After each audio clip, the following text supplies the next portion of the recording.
Welcome to the Guelph Real Estate Report podcast with your host and Guelph realtor, Ryan Waller.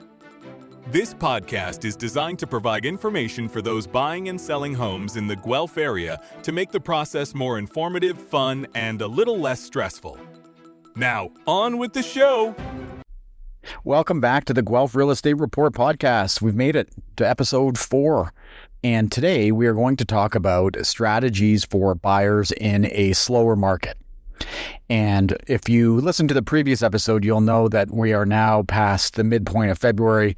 Sales are slower than our previous 5 Februaries. If you go back in time and take a look at the average number of houses that sell per day, this February is slower than every year prior to 2020 at least. I think I could go back in my files and find that it's probably slower than even further back, but it's a slow month.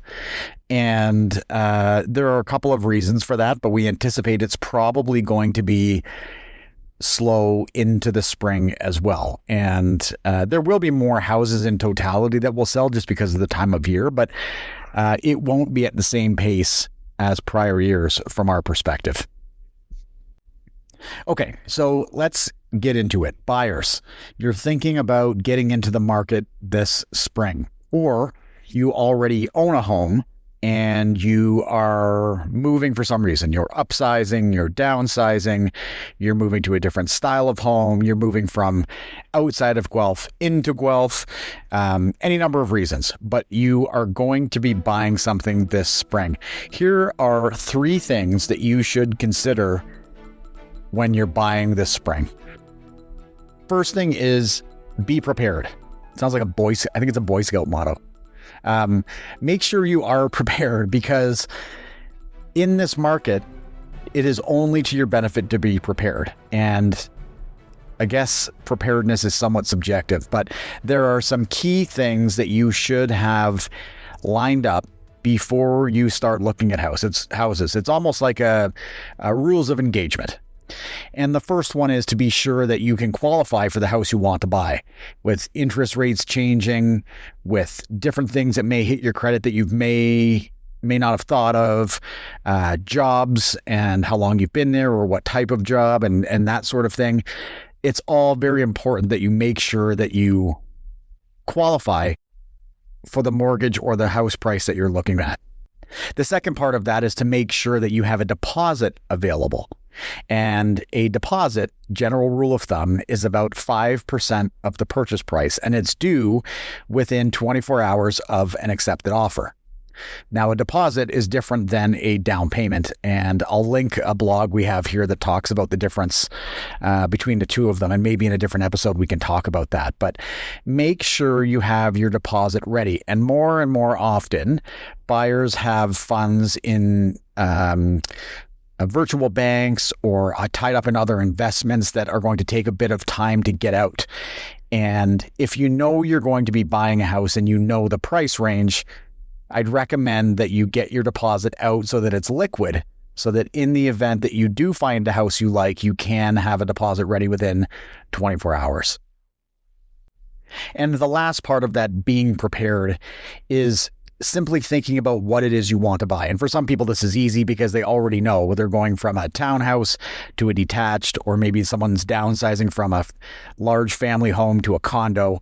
But think about what it is that you are wanting to buy and where you want to buy it, because it can be an overwhelming task for people to go out there and say, I'm open to anything, because there's a lot out there of anything. And it can be overwhelming. It can be a negative experience in the end if you just feel overwhelmed because you have to take on too much. So have a general idea of what it is that you're looking for before you start, and make sure you communicate that with your realtor so they know as well. Okay, the second part of this may seem obvious, but it's very, very important. And that is to make sure that you lean on your realtor. You hired them because you trust their advice. You hired them because they can tell you about neighborhoods, they can tell you about schools, they can tell you about amenities, they can tell you about the home itself that you may be interested in and where you can find it. They can look up permits for you. They can do all sorts of things for you if they understand the local market. And if they don't, and if you have any indication that they don't, you should move on to another realtor because there are many in town.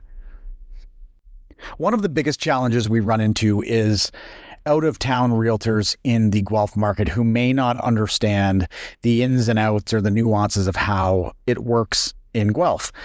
And this could be little things from the amenities to building permits to student housing rules and regulations. It's nothing against out-of-town realtors. I'm an out-of-town realtor to them in their market, just as they are an out-of-town realtor to me here in Guelph. It just isn't helpful to the buyer. It's doing their own buyer a disservice to have an out-of-town realtor represent them in a market that they don't know. So if you are an out-of-towner listening to this and you need Guelph representation, give us a call. We can certainly help you. But your realtor should be able to give you the basics of what goes on in the city and guide you. You should feel confident that you are working with somebody that is representing your best interest to get you the best possible outcome for you, whether that's price or closing date or conditions or anything. You need to be sure that you're comfortable with the person that you're working with. And the third strategy that we're going to talk about today, which from my perspective is the biggest, is the actual offer itself.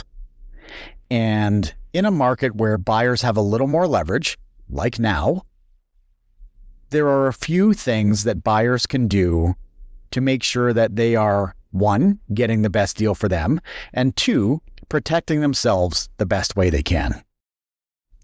And the most important thing from my perspective is negotiation. And for buyers, this is something that you have not had a lot of ability to do in the last number of years. It's gotten better, and buyers' agents should be working to negotiate on behalf of their clients. Doesn't always mean money, doesn't always mean the lowest price, although that's probably the driving factor. But there are other things as part of a negotiation that may be of interest. Closing date, inclusions, conditions, those sorts of things. And an effective buying agent can not only communicate those, but sell them to the listing agent or the seller.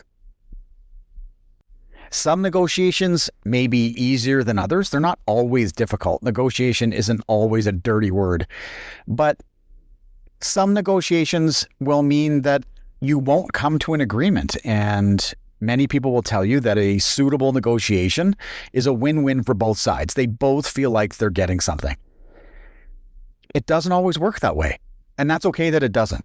But you have to have a buyer's agent who represents your best interest.